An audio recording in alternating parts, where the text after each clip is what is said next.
Do you think God's love is sloppy and wet? Take me to hell if heaven's like a sloppy wet kiss. Yes. The shadow proves the sunshine.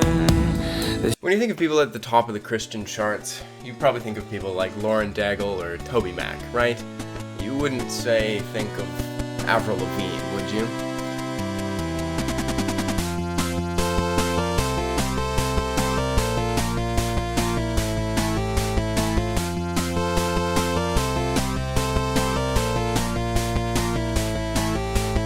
Okay, admittedly that Avril Lavigne song was a few years back, and it certainly wasn't pop punk, but the crossovers are there. And in this video, I will examine a few more ambitious crossovers that might mean the spirit of Christian pop punk still lives on. I could not find any email for Relient K though, so.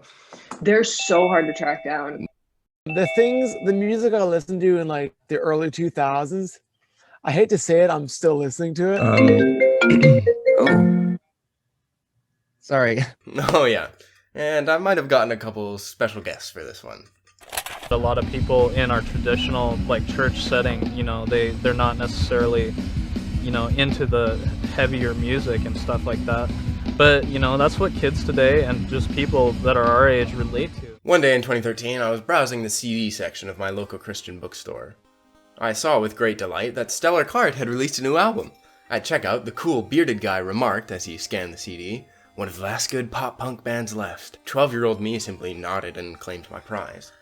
One of the last good Christian pop-punk bands? I wondered. It's only 2013. Is Christian pop-punk really dead? It's only $2 now. About a year ago, I tried to answer that question with a video called, "Is Christian pop-punk really dead?" And in it, I examined how the spirit of Christian pop-punk, while changed, might still be alive. I feel like I watched that video probably a year and a half ago, maybe. When I first saw your link, your YouTube thing, I was like, that was exactly what We Kept It Alive was about. I feel like more and more people have been talking about the Christian punk scene. And in this video, I'll do some more examining, particularly with some more recent developments. Pop punk is back, that's for sure. Finn McKenty recently made another great video about how stars like Travis Barker, Youngblood, and Machine Gun Kelly are spearheading this revival in mainstream pop punk. Avril Lavigne is also in the mix, featuring on a recent Mod Sun song, and also announcing an upcoming album for herself. I'm really excited for the new Avril Lavigne record because she is like an absolute queen. Controversial opinion, I did enjoy that new Machine Gun Kelly record. I think Olivia Rodrigo too. Like she's for like her new offering, like Good For You is people are making that direct comparison. It is kind of emo, yeah. It's a very exciting time for the genre, and I feel like I've been waiting on it for so long. As we've established, the Christian scene can definitely rock with some Avril Lavigne. Bars! Maybe the Christians who put her on top of the charts will be like, oh, they won't think anything of it. Yeah, they'll show up for her again. I don't know. Maybe we're giving them too much credit. I don't Another think worship song from my favorite CCM artist, Avril Lavigne. Be like, you know who else was a skater boy? Yeah. Oh Lord. But where do the actual self-proclaimed Christian pop-punk artists fit into this re-emergence? Slick Shoes finally released that new album, entitled Rotation and Frequency, to positive reviews from both the Christian and secular audiences, and a lot of people tagged it as their top album of the year in 2020, and I can definitely see why. Their iconic riffs and hardcore-influenced tracks are still there, combined with an increased maturity that I addressed in my last video.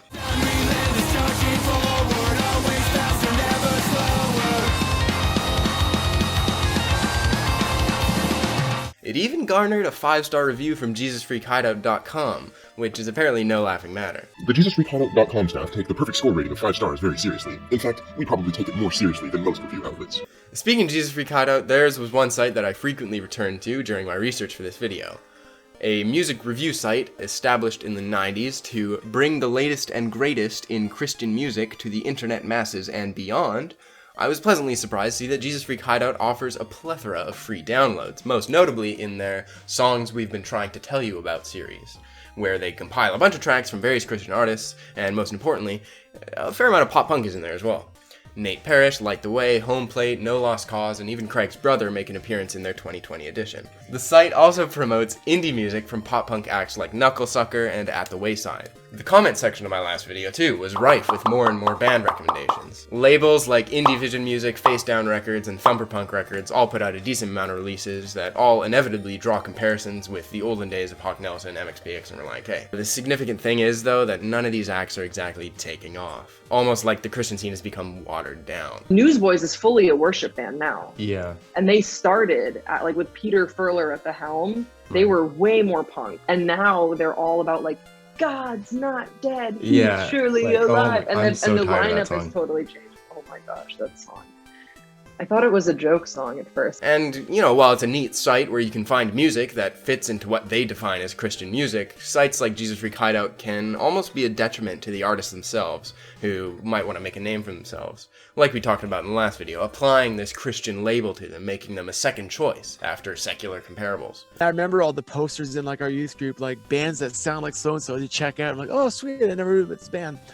But I remember being on the other side, going to our church to visit, whatever, and then I saw us on if for fans of Blink-182 and Good Charlotte and Simple Plan, you might like Hawk Nelson. And I was bothered by it. Because I'm like, I never wanted to be the Christian version of Good Charlotte or the Christian version of Blink. I wanted to be a comparable version. I wanted to be a better version. I wanted to tour with Good Charlotte. And I didn't want to be like here's a kind of washed down version. They're kind of as good as them, but not quite. In the review of Letters to the President, Jesus Freak Hideout says, if you're a fan of Good Charlotte, Simple Plan, All American Rejects, and other mainstream acts in the pop-punk genre, you should check out Hawk Nelson, and seriously consider tossing those other discs away. Go Jesus, go Jesus, go Jesus, go! Go Jesus, go Jesus, go Jesus, go! Finn McKenty in his recent video outlined how newer acts like Jaden, Lil Huddy, and Ian Dior are a big part of the new wave of pop-punk. What's wrong with Lil Huddy? Everything. Finn McKenty, in one of his recent videos, outlined how newer acts like Jaden, Lil Huddy, and Ian Dior are a big part of the new wave of pop-punk because they embrace the star power and the diversity of the new scene. What it comes down to is, these are the cool kids. And of the ones who are choosing to make music, I think a couple years ago, they probably would have all chosen to be rappers, but now they're choosing to do pop-punk. And I think that's a huge part of what is driving this moment. Does the Christian scene have anyone blowing up like this? No, the Christian scene is still dominated mostly by familiar faces who rely on their established formulas. If you're a Christian artist these days, in order to be accepted by like the gatekeepers, you can only talk. The only thing you can talk about is like loving God, and anything that speaks to like your human experience, they're like, how dare you? And honestly, I don't really want any of the Christians I've seen on TikTok to start tainting my favorite genre. And Judeo-Christian morals. We are pro-life. I suspect the Christian scene is just a little behind the trends, as it usually is. What I look for in an artist is just for them to be real with me, to be honest with me about what they're going through. But with CCM, it's like so hard to believe any of this stuff. Like same with Hillsong, where it's like, you know that there is rampant abuse behind the scenes in a variety of ways. And am I supposed to put my hands up in the air when you're saying like, we will praise him and like follow him faithfully? What? Yeah. None of this is to say that Toby Mac or Lauren Daigle or Mercy Me is surface level or disingenuous in their faith. We all have good days where we just want to praise, but... You like love Oceans forever, like Oceans on repeat, Oceans for 10 hours straight, then great. Like, I love that for you. But I'm allowed to be here as well. Hopefully in a couple years we'll have pop-punk charting on the Christian charts again. For now, we'll have to bend the definitions like I've kind of already done, so screw you. Travis Barker is the center of the new wave, so imagine the scenes if he collaborated with someone in the Christian circles. Oh wait, he already has. Pow Fu recently blew up with his lo-fi hit Deathbed, not the one you're thinking of, and soon collaborated with the Blink-182 guys on a remix of the song before releasing another track with Travis Barker this year. Pow Fu is openly Christian, and tying it all together, he makes an appearance himself on a Jesus Freak Hideout compilation, on a song with Johnny Duquesne. It's not pop-punk, sure, it's lo-fi, rap, whatever you want to call it, but the line between hip-hop and pop-punk is getting more and more blurred as the two genres swap artists. For, again, Machine Gun Kelly and Youngblood are perfect examples. Pow Fu himself did a straight-up pop-punk song with the release of his Some Boring Love Stories Part 4 EP, and as we've established, he's already got a lot of mainstream attention.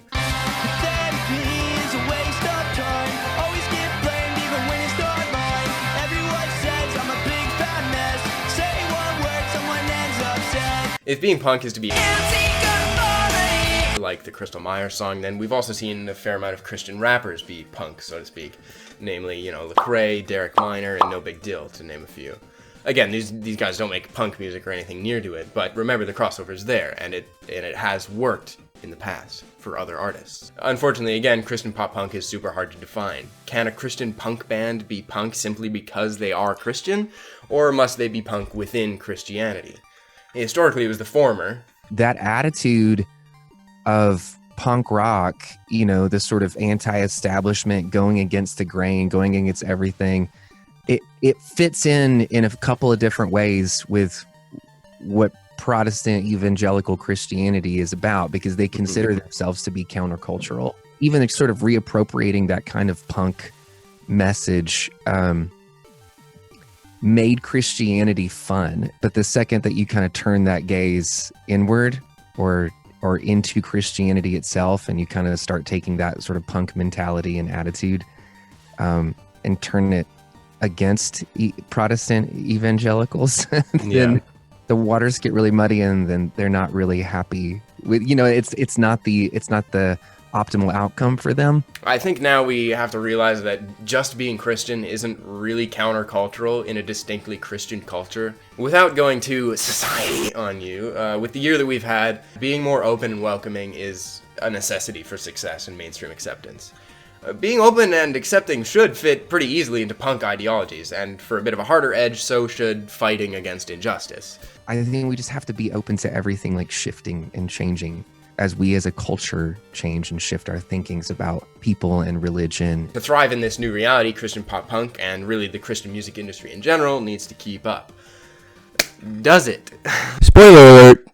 It does not. Experiencing the industry for what it was and what it is, it literally cost me my faith. It's high time for this business. I mean, it's a huge corporate, like, CCM business to start answering some difficult questions. Just like everything in life, like once you start to categorize it and quantify it and put it into like a capitalist machine, you start to lose all of those really important parts of it rather quickly. The Bible says, it says to make a joyful noise unto the Lord, and if the joyful noise unto the Lord means, loud drums and distorted guitars, and that's what it is. My timing of my first video is pretty lousy because not only did Slick Shoes release a banger of an album right afterwards, another big name in Christian pop punk made waves in an announcement made to social media. John Steingard, the former lead singer of Hawk Nelson, announced that he is no longer a Christian. Everything John was saying was literally everything I was saying the year I left Hawk. He received a lot of flack, as is to be expected, from the more conservative Christian church, and when I say conservative, I don't want to talk political, I'm just saying traditional. 10 years ago, if he had done this, there would have been like 10%, right? And of that we're on board with what he was saying. But more importantly, he received a lot of support from fans and counterparts as well. He has since started a podcast that explores theology, faith, music, and more. Personally, I've really admired his courage, honesty, and overall openness and vulnerability. That record, the last one I think that John did, I listened to it and I was like, you would have no idea that this person was wrestling with their faith. And that's kind of sobering when you think about it. Much like they do with anything that is disruptive, plenty of conservative Christians accuse Steingard of pushing an agenda, but let's be real here. Punk, by definition, is not really conservative, and I'm not speaking politically here. It's not traditional, it's contrarian, it's whatever. It's difficult because Christian pop punk is literally an oxymoron. But Christian pop punk is special because it came from a place of imperfection. Pop punk in Christian music is just the sound. Cut choruses, the double time chorus at the end. That's basically it. And you can sing about God, you can sing about sunshine, you can sing about California. Doesn't matter. At least for your first album. The second one you have to be a little bit more preachy, or else flag is going to be raised. He sang about a girl in the second album. It was okay on an album not to have every single song be about God, before a song like Everything You Ever Wanted by Hawk would acknowledge our imperfections. Steingard and Grace Baldridge, or Semler, discussed this on a podcast together. I think that's actually why I loved those records, is because it felt like they were allowing this like robust whole identity of the human experience, and that seeing that from a Christian perspective was not usual. And so that's why I loved those records. And that's where we come to Semler herself. Will you please tell her to come on with? Growing up listening to bands like Relient K and Hawk Nelson, Grace Baldridge made waves last year when she created the queer Christian cover band, or Relient K. Plenty of faces within the Christian pop-punk scene embraced this, from John Schneck of Relient K to the guys of Emery. Then, even more waves were made when Semler released an EP entitled Preacher's Kid, which ended up checking every box on the Scare Christians list. Explicit, gay, and chart-topping. I sat down with a Christian music executive who was like, there is no audience or interest in this perspective. And I was like, that's so weird. And Preacher's Kid went #1. That's right, this album passed Lauren Daigle to become the #1 Christian album on iTunes. Now, I'll concede it's not a pop-punk sound really, but when you look at some of the lyrics, combined with a DIY feel and Semler's emotive voice, the songs clearly evoke punk and emo. I'll spend the rest of my life tearing down the Jesus from Texas you put in the ground. Especially, I think, in my writing style, I was very influenced by Relient K and like Hawk Nelson and all the Christian pop punk bands that I was like allowed to listen to at home. Much like Steingard's announcement, the album was received with positive and negative feedback, but personally I think the raw, honest feel perfectly communicates what Christian pop punk should be all about. Bands like us, you know, this kind of stuff that John Steingard is doing, the kind of questions that Semler is asking, at some point that's not going to be the exception to the rule. Those stories are not going to be the exception to the rule. The light that's being shown on the toxic Protestant evangelical culture, it's only going to get more powerful. Tongue-in-cheek tracks like Toby Mac, Live from My Living Room, on Semler's latest project also evoke albums like, well, The Anatomy of the Tongue-in-cheek. Wanna make my girl a mixtape, a love song she'd know were just from me. But the only songs I know are Christian, so I have to think strategically. Like what Old Town Road did to the country charts, Semler game-stopped the Christian music industry, which really does seem a bit punk rock, doesn't it? It's inspiring to see how, in a culture that can be as suffocating as the Christian one, people like Semler can find a voice through bands like Relient K. I don't think they recognize how formative they were in the lives of many kids. Like, there were a lot of Christian bands that just were super corny, and I guess I appreciated in some ways that Relient K and Hawk Nelson, while I did have to speculate on how inclusive they really were, at least it did feel like they were more honest, I think, by virtue of the pop punk genre. Thank God for that. Also shares a lyrical basis with Anatomy's failure to excommunicate. Christians cast me out, but Jesus had my back. And as long as there's a heaven, there'll be a failure to excommunicate. Note, too, that Relient K's influence carries over to actual pop-punk sounding bands like Action Adventure, who replied to my inquiry on Instagram with a resounding "Who I Am Hates Who I've Been," which I foolishly did not screenshot. I did receive this reply, though.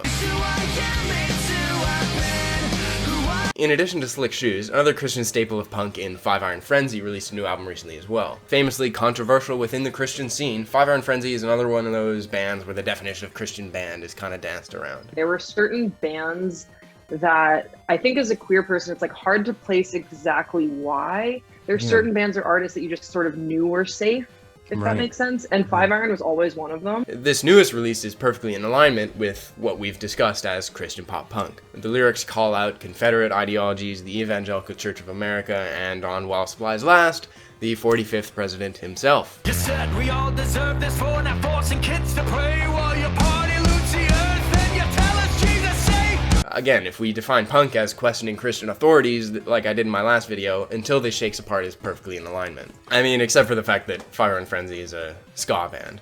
But if it makes you feel any better, a lot of people are saying that this is the most pop-punk the band has ever sounded, so. If they're going to start out as a Christian band, they should just stick to what they believe and just do it for Christ. Both the words Christian and pop-punk are incredibly tough to define, both as ideologies and musical genres.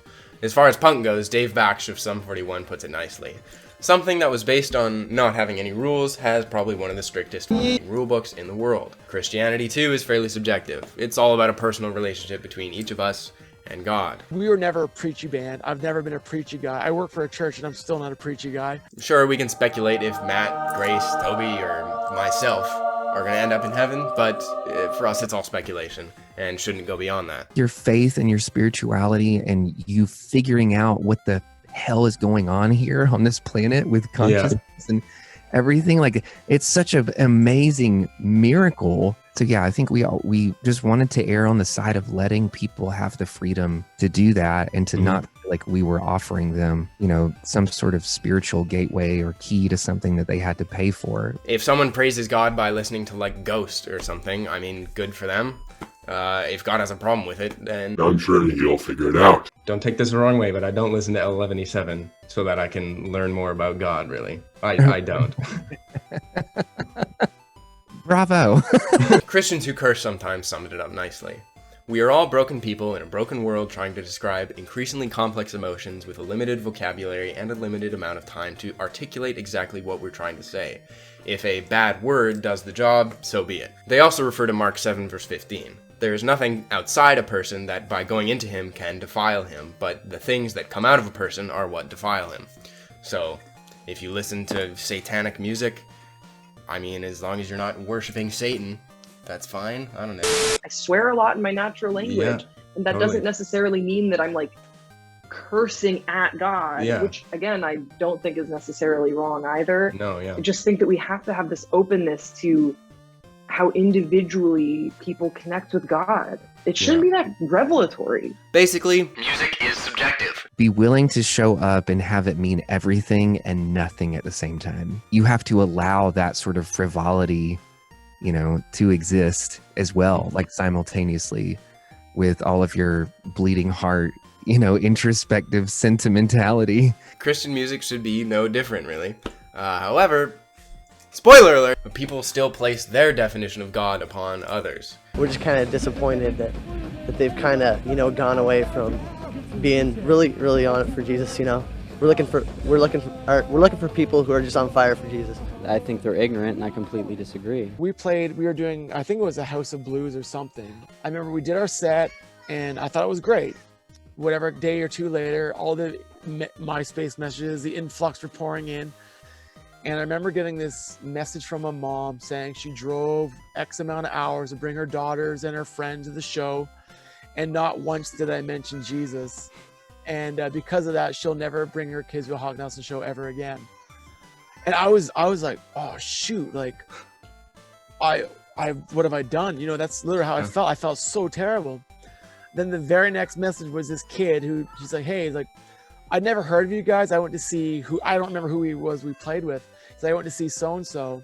He's like, and you guys played. And he's like, you played a song that, he's like, I was going through some, and the song was Take Me, he said. And he's like, I was going through some serious stuff. He's like, I want you to know my life changed forever that night. The list of Christian artists who Christians get upset with is extensive. Jars of Clay, Eleventyseven, Lecrae, Emery, Five Iron, Steingard, Squad 5-0, etc., etc. Is there a funniest bit of like Christian backlash?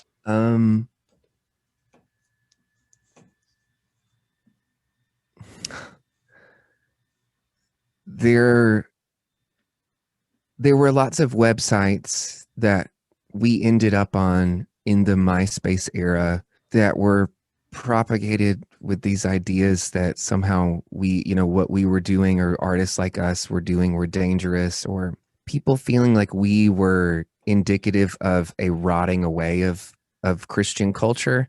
I think that we knew that we were kind of bringing to the best of our ability, like a purity of heart and intention in what we were doing. And even the best that we had to offer was met with, you know, people who found it evil or offensive or wrong. People even got mad at Toby Mac when he released Eye on It because they thought he was part of the Illuminati. I mean, you know he is, right? So much so that he has to address it in the frequently asked questions section of his website.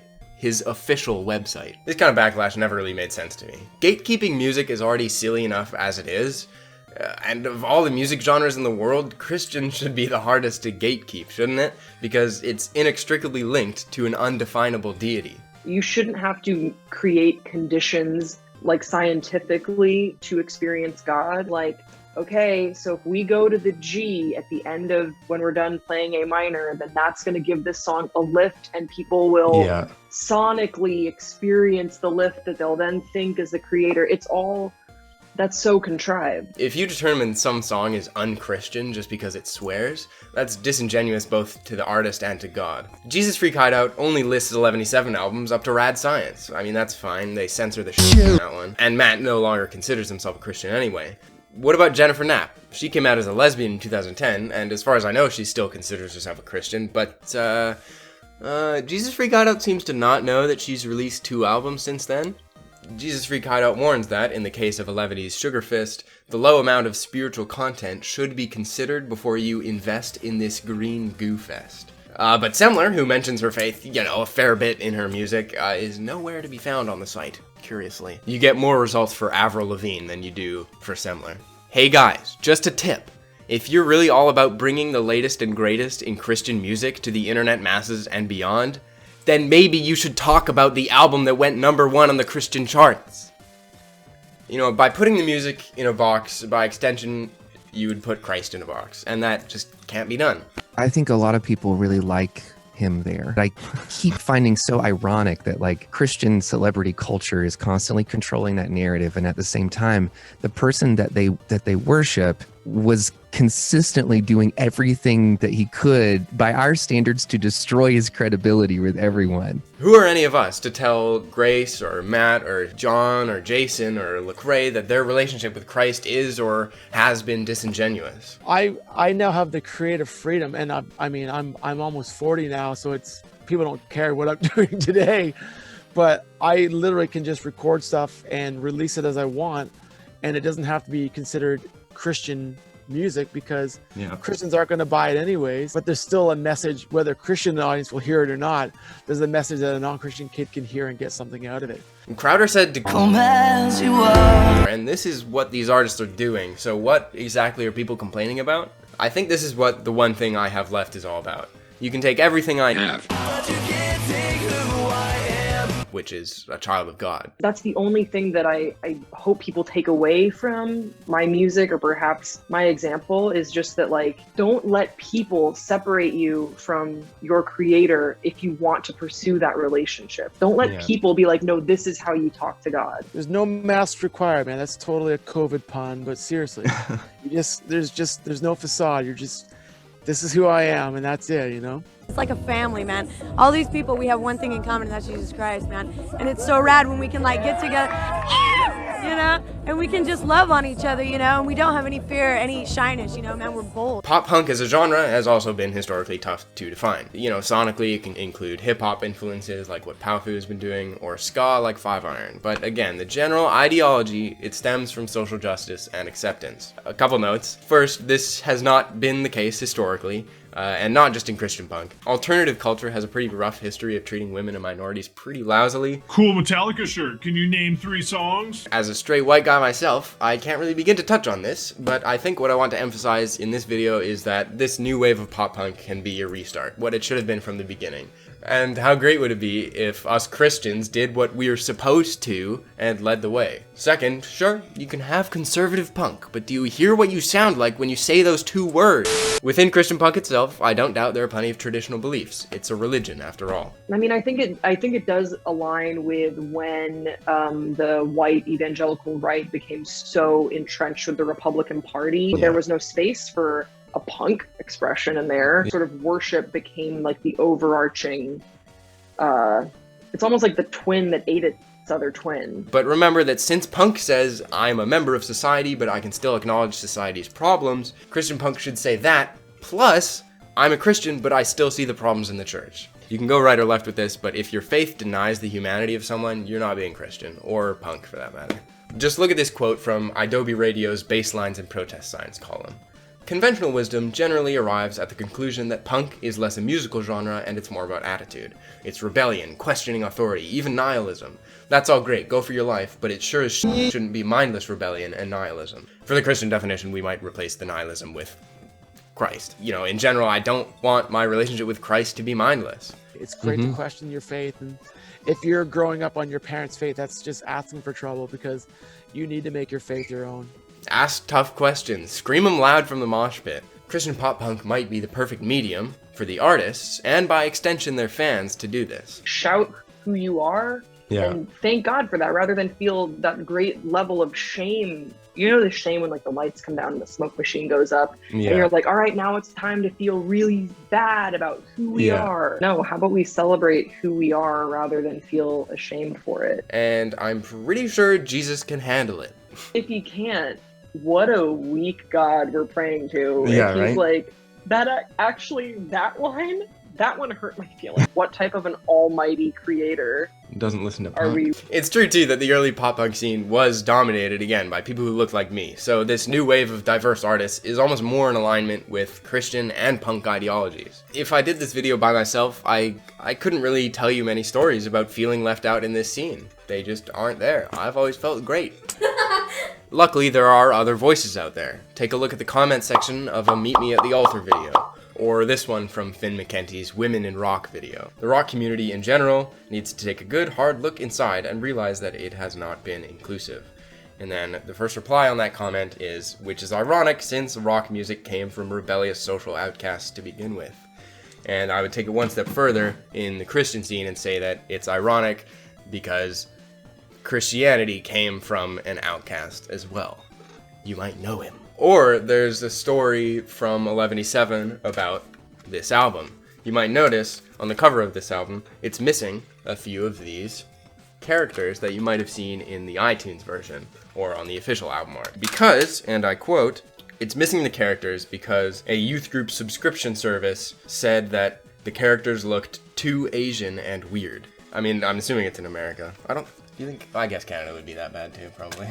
I mean, I got this in Canada, so yeah, never mind. Even though pop punk, and also Christianity, should be diverse and welcoming to all, it hasn't always been. With this new wave, we have another chance, guys, and as Jesus followers, maybe that works out? We're extremely lucky that despite she didn't necessarily fit in, Grace and other people like her were able to find a voice in Christian pop punk. There could be more artists like Semler out there. If we stick to the fundamentals of Jesus and punk together, maybe they'll be able to speak up and make some bangin' pop punk songs, man. When Kevin Max, formerly of DC Talk, came out as ex-evangelical, he opened the doors for so many others who had been struggling. Take a look at this reply. My church shunned me for being trans, got sent into the wilderness only to find Jesus there too. And then reply says, wilderness Jesus is better than evangelical Jesus because it's the real one. When for years, I was fighting who I am. Like for years, I was looking like the stereotypical good Christian girl. Yeah. I was following all their rules. Like I was doing everything by the book, right? And I was so deeply unhappy. When I finally just was honest and I was like, I can't fight this anymore. This is who I am. Was when it's like the sky cracked open for me and I finally had this interest in scripture and biblical context and I had a deeper relationship with my creator. During Christian pop punk's first wave, things like this probably wouldn't have happened. I would imagine that the parameters that you have to write in for Christian pop punk were probably so stifling. With the pressure from management and labels, we were instructed to write songs with the word Jesus in it, because the more times we use the name Jesus in a song, the more money we were going to make. That is an exact conversation line I took, which forced me my exit. I'm like, this isn't for me. I found this very late in my writing process, but this is a quote from a post by Ted of Craig's brother. It's as if people forgot that Jesus was a radical who was executed by the government for being a revolutionary, for challenging the status quo to its core. Again, guys, it should be a perfect fit. As a genre, something I've always loved about pop punk was just how blunt you can be, like how specific and how honest lyrically bands and artists have been. Yeah. And so it is, you'd think that would go so well with like a Christian genre. And then now they're like, no. They just want it to only be praise, which I don't know is anyone's universal experience. However, speaking of all this diversity and stuff, there is one line from Letters to the President that's kind of always rubbed me the wrong way. Oh, same-sex marriage in a state where they don't care. I wrote that song in the toll booth. That's where I used to work. When Letters was written, the chorus was already written and it was great. And I was just trying to pen the second verse. And while I was writing it, I had the radio on and the news was on. Every single one of those blurbs were from the news that was happening on the radio station I was listening to. A state, I think it was Vermont or something, allowed same-sex marriage, and there was like a big uproar in the state. Right. So I was just literally writing down the things I was hearing on the radio that I thought would be important topics of hopefully the future.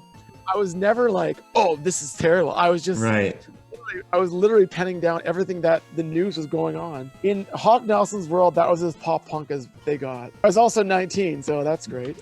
Now though, the increasing maturity and openness of so many of these bands and figures within the Christian pop punk scene is a recipe for a beautiful revival.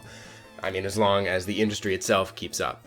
Jesus Freak Hideout has a bit of work to do, since they think that this rainbow pin from Mitchell's vs. the Machines is pushing an agenda.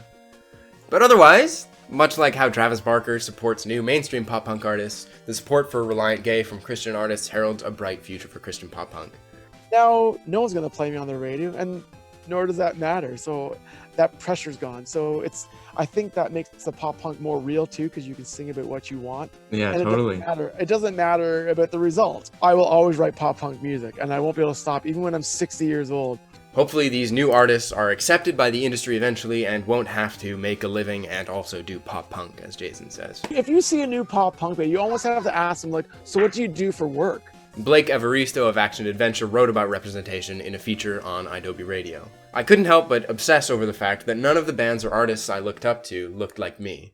The magazines and media I grew up loving became reminders that I was indeed different. I've been loving what Action Adventure has been doing. And again, if artists with as much potential or as diverse of backgrounds as them or Semler share musical roots with all of us in bands like Relient K, that's wonderful for the future of this genre. I think the way forward for everybody involved in that is to evolve. Be willing to sacrifice your sacred cows, be willing to ask tough questions about why you're important, if you're important.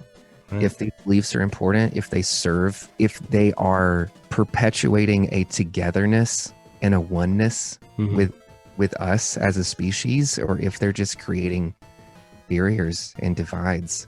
We need diversity and we need openness in every genre. I mean, let's be real, we need that just in music in general and in society in general, including the genre that we're here for today. Representation matters in basically everything, especially a radical, weirdos are welcome genre like pop punk, especially in Christian pop-punk, a genre with a foundation based on religious radical, and a kingdom that, let's face it, will be more diverse and more beautiful than anything we can imagine. Jesus is so punk rock, man. It's not even funny. Where can people find you? I'm sure they want to know where they can find you. Google. we normally just tell people like, hey, open your Spotify app and give us some hearts. Like if you appreciate the things that we're doing, or you want to check our music out, it would really mean a lot. We're not very good self-promoters. I don't even know what what's my social media thing? What's my Instagram? I think it's Jason Dunn Music. I don't know what my Facebook is. I haven't been on that in over a year. Hi, my name is Semler, and I have a record out called Preacher's Kid, and I'm a Christian artist that writes about what it was like growing up gay.